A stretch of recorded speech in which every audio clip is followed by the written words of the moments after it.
یاد رکھیں سب سے پہلے اسے قبولیت ملتی ہے جس کا عقیدہ ٹھیک ہوتا ہے۔ من عمل صالحا من ذکر او انثی وهو مؤمن فلنحیینہ حیاتا طیبہ، جو بھی نیک عمل کرے مرد ہو چاہے عورت، تو شرط یہ ہے کہ مومن ہو۔ شرط یہ ہے کہ اگر مومن ہو تو پھر قبولیت ہے۔ فلنحیینہ حیاتا طیبہ، پھر ہم اسے پاکیزہ زندگی دیں گے۔ اگر ایمان نہیں تو کوئی عمل بھی قابل قبول نہیں ہے، اور اگر ایمان ہے تو پھر اعمال کی قبولیت بھی میسر آئے گی۔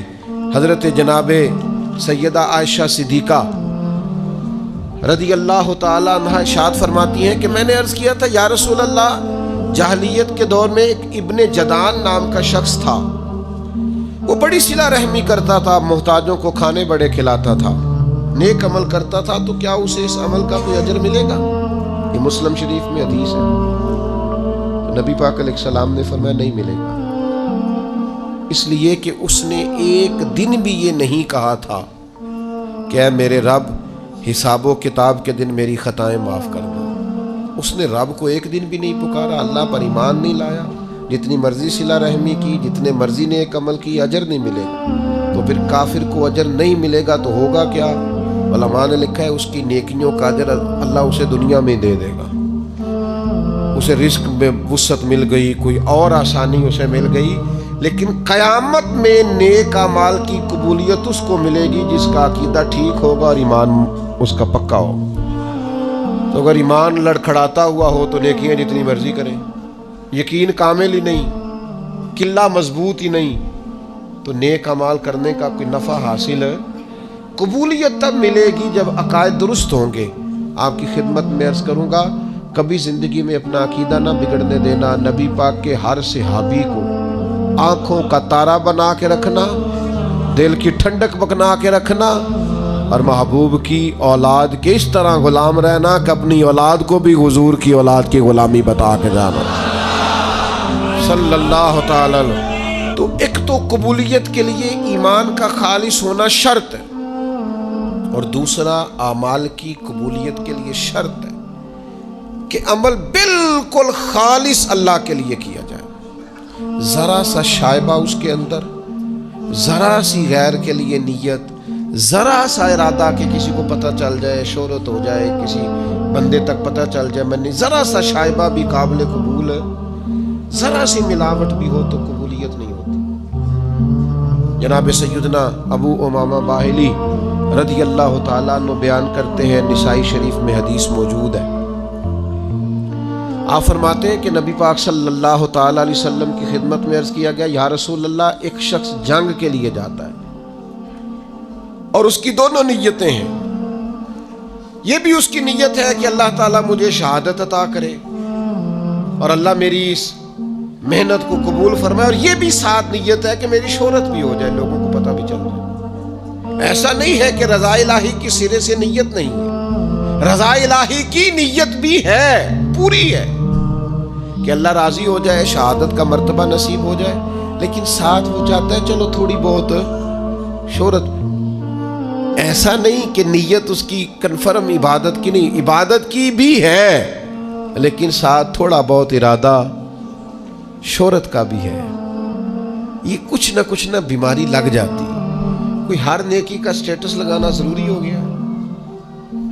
یعنی ایک دوست مجھے کہہ رہے تھے کہ بعض لوگ یہ بھی کرتے ہیں، کہتے ہیں 10 دن مجھ سے رابطہ نہ کرنا، میں اعتکاف بیٹھنے جا رہا ہوں۔ یعنی یہ بھی آپ نے سوشل میڈیا پہ بتا دیا، سب کو پتہ چل جائے۔ او بھائی کوئی کام تو رہنے دو خالص اللہ کی رضا کے، کہیں تو آپ خاموش ہو جاؤ۔ 10 دن موبائل بھی تو خراب رہ سکتا ہے، سم بھی آپ کی بلاک ہو سکتی ہے، کچھ بھی تو ہو سکتا ہے، لیکن بھائی خدا کے بندو یہ بھی بتا دیا ہے کہ 10 دن اس لیے میں آف لائن رہوں گا کہ میں معتکف ہونے جا رہا ہوں۔ عرض کیا رسول اللہ، جنگ کی بھی نیت ہے، نسائی میں موجود ہے، اور حضور تھوڑی اس کی یہ بھی نیت ہے کہ شہرت ہو جائے، تو حضور ثواب ملے گا؟ 2 ٹوک لفظوں میں بالکل واضح اللہ کے حبیب نے فرما دیا، فرمایا جس شخص کی ساتھ شہرت کی بھی نیت ہو اسے اس عمل کا کوئی ثواب نہیں ملے جب تک خالصتاً نیت محض اللہ کی رضا کی نہیں ہوتی۔ اپنے ارادوں کا وضو کریں یار، تھوڑا خیال کریں، آپ اس بات کو سمجھیں، شہرت ہونا ضروری نہیں۔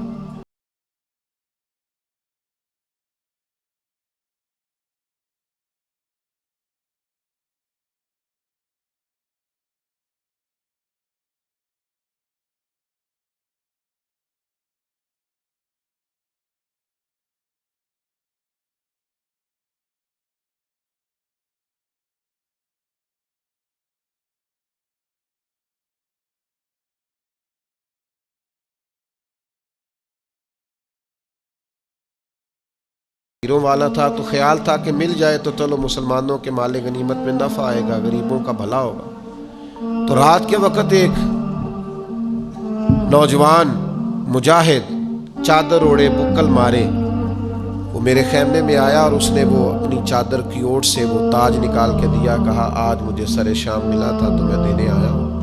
تو وہ رکھ کے وہ چلا، تو میں نے اسے پیچھے سے آواز دی، میں نے کہا آپ مجاہد تو ہیں پر غریب آدمی لگتے ہیں۔ کہنے لگا گھر سے جب آیا تھا تو بچوں کے لیے چند دنوں کا کھانا تھا۔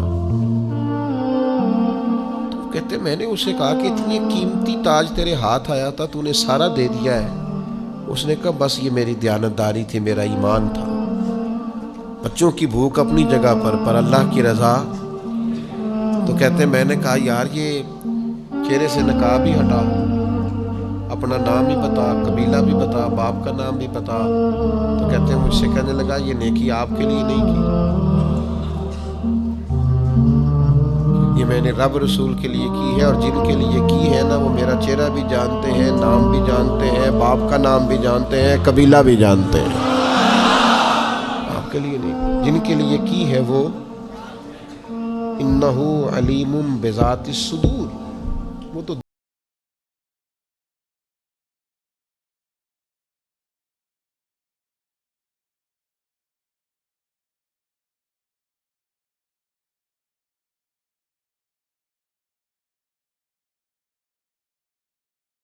نماز پڑھنے، لیکن جب وہاں پہنچا تو جماعت ہو گئی تھی۔ اس نے کہا ہو جماعت ہو گئی، یہ گھر سے وضو کر کے جماعت کے لیے آیا، پہنچا تو جماعت ہو گئی تھی۔ حضور فرماتے رب اسے جماعت کے ساتھ نماز پڑھنے کا ثواب عطا کرے۔ کیوں؟ اس لیے کہ اس کی نیت خالص ہے۔ اپنی نیتوں کو درست کریں، اپنے ہمارے نا رشتے کمزور ہو گئے، پتہ کیوں؟ ہمیں رشتے سے بھی پیار اور ہلکا سا ساتھ لالچ بھی ہے۔ یہ جو ہلکا سا بھی لالچ ہے نا، یہ اس رشتے کی معنویت اور اس کے حسن کو بگاڑ دیتا ہے۔ ہم انسانوں سے پیار نہیں کرتے، عہدوں سے پیار کرتے ہیں، لوگوں سے پیار نہیں کرتے، جیبوں سے پیار کرتے ہیں۔ ہم شخصیات سے محبت نہیں کرتے، ان کے تعارف سے محبت کرتے ہیں۔ نتیجہ کیا ہوتا ہے کہ وہ جو خالص حسن ہوتا ہے رشتے کا، وہ حسن برقرار نہیں رہتا۔ تو میرے عزیز ہمیشہ اس بات کو اپنے دل کے اندر جگہ دیں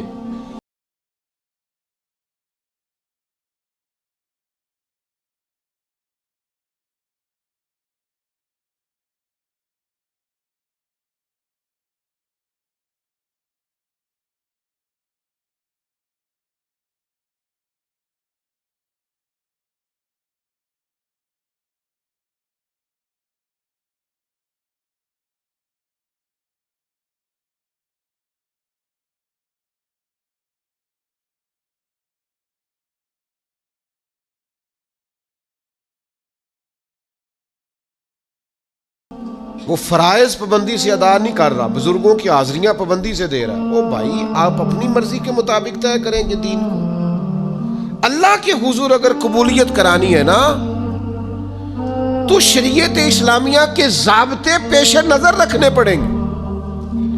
آپ کو ان اصولوں کی روشنی میں عمل کرنا پڑے گا جو اصول اللہ رسول نے مقرر کیے، طے کیے۔ اگر وہ اصول نہیں تو پھر عمل کو قبولیت نصیب ہو سکتی۔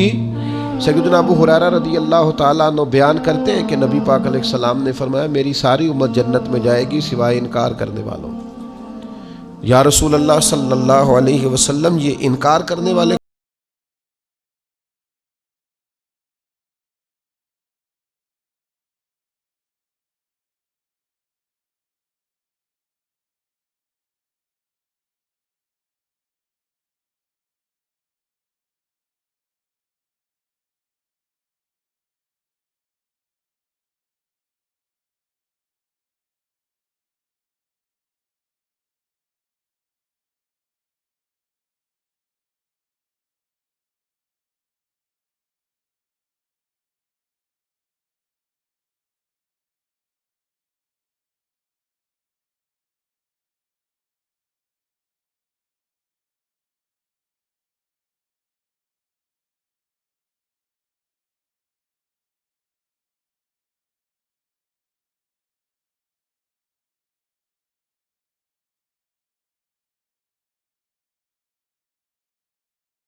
دیر آرام کرتے، پھر کچھ دیر عبادت کرتے، کبھی نفلی روزہ رکھتے، کبھی چھوڑ دیتے۔ تو ان میں سے بعض صحابہ کہنے لگے حضور کے صدقے اللہ اگلے پچھلوں کو معاف کرے گا، لیکن نبی پاک صلی اللہ علیہ وسلم تو اللہ کے رسول ہیں، حضور کا تو تھوڑا عمل بھی کیا بات، لیکن ہم چونکہ گناہگار ہیں، کمزور ہیں، ہم ساری رات ہی نفل پڑھیں گے، ہر روز نفلی روزہ رکھیں گے۔ نبی پاک تک یہ بات گئی تو حضور فرمانے لگے میں تم سب سے زیادہ رب کو جانتا ہوں، تم سب سے زیادہ اللہ سے ڈرتا ہوں۔ فرمایا یاد رکھو میں افطار بھی کرتا ہوں، روزہ بھی رکھتا ہوں، عبادت بھی کرتا ہوں، گھر والوں کو وقت بھی دیتا ہوں، آرام بھی کرتا ہوں۔ تو شریعت کے ضابطوں کے مطابق آپ عبادت کریں گے تو قبول ہوگی، اپنی مرضی سے چیزیں طے کر